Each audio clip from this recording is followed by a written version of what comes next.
The volume that's going to be generated as a result of 2026 FIFA World Cup between June and July is enormous. 3 countries, 16 host cities, including 3 in Mexico, 2 in Canada, 11 in the United States. We expect between 6 to 8 million visitors to be traveling to these games. 2 million of those are actually global clients that will be coming in. And to put it into perspective, in 2022, when the last World Cup was, they had 5 billion viewers. So you can just see the scale that we're talking about when we speak about FIFA World Cup. The first thing we did was want to really understand a little bit more about our soccer fans. We utilized our own internal Bank of America issuing data with the help of Visa, who is the payments provider for FIFA World Cup. We looked over the last 2 years and found that the transaction activity on average of soccer fans was actually 2.8 times more than a non-soccer fan. So that's significant. For us and for really the entire payments ecosystem, we want to make sure that transactions are processed securely to make sure that, our mutual clients are able to transact correctly.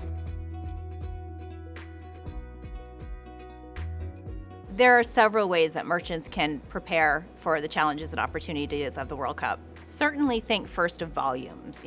We have certainly hosted other events in the past, but this is going to be huge, as we talked about with the numbers earlier. If you're a merchant that processes hotels, restaurants, quick service, all of those really need to be anticipating the volume.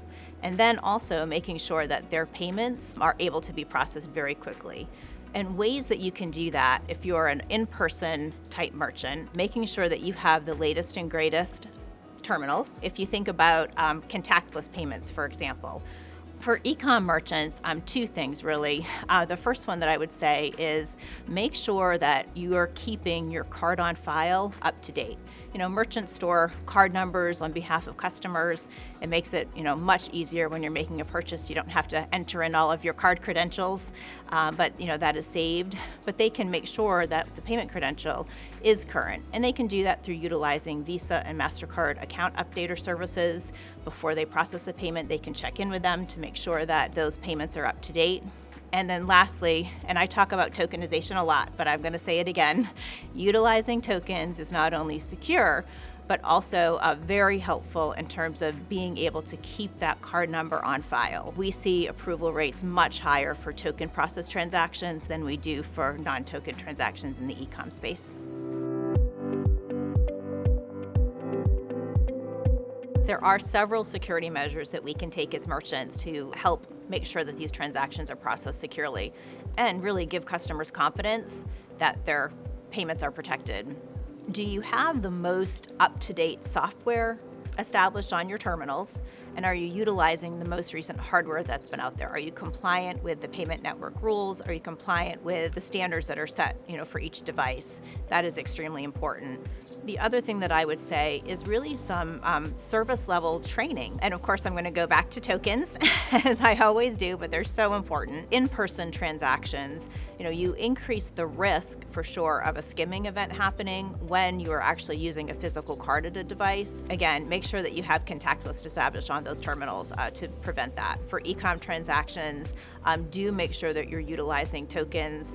Again, you're reducing the risk significantly of a mass compromise happening where someone can go out and get a physical card number by utilizing the tokens instead.